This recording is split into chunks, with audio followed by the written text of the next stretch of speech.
Willie D Live. What's up, family?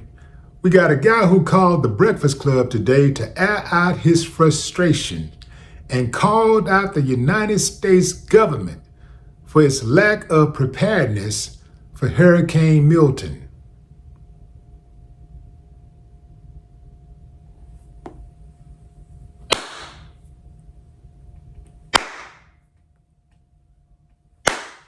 I ain't got no problem with that. Some of y'all do, so let's talk about it. Family, let me explain something to you.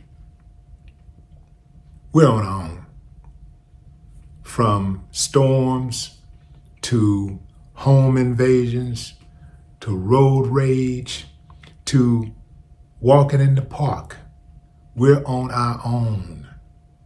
The government is just here to maintain order, so to speak. Make sure nobody goes too far left, too far right. I know some of y'all say, man, that's not true, man. Man, you got the government all wrong, man. You need to trust the government. Nah, fam.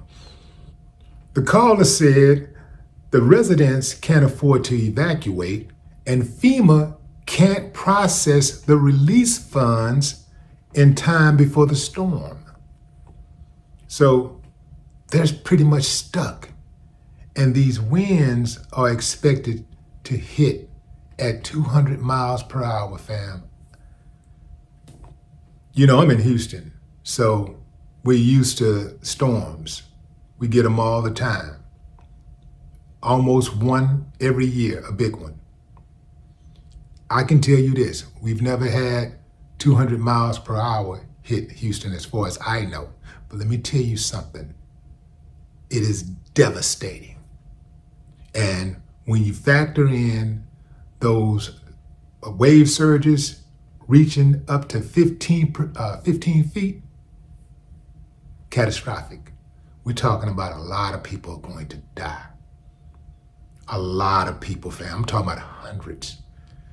Back in 1900, people didn't take the storm so seriously, the great storm that hit Galveston. They didn't take it really seriously. In fact, Galveston residents were really caught off guard in terms of how strong the storm was. They were totally caught off guard. The meteorologist in Galveston did not warn the people of how intense the storm was. What they did do is put out some flags and say, we got a storm coming. But they underestimated the strength of the storm. Although the Cubans warned them that it was catastrophic because it had just hit Cuba and it was on its way to the Gulf Coast. And even the people in Washington, D.C. at the main bureau, they was playing around, didn't think it was serious. They didn't want to accept Cuban data because they considered Cubans to be inferior to them. That ego caused the death of around, I think it was 8,000 people. I mean, it demolished, it disseminated Galveston. I mean, only a few buildings survived, but we're seeing the damage right now. We're seeing the destruction right now of Hurricane Milton. And it's bad, fam.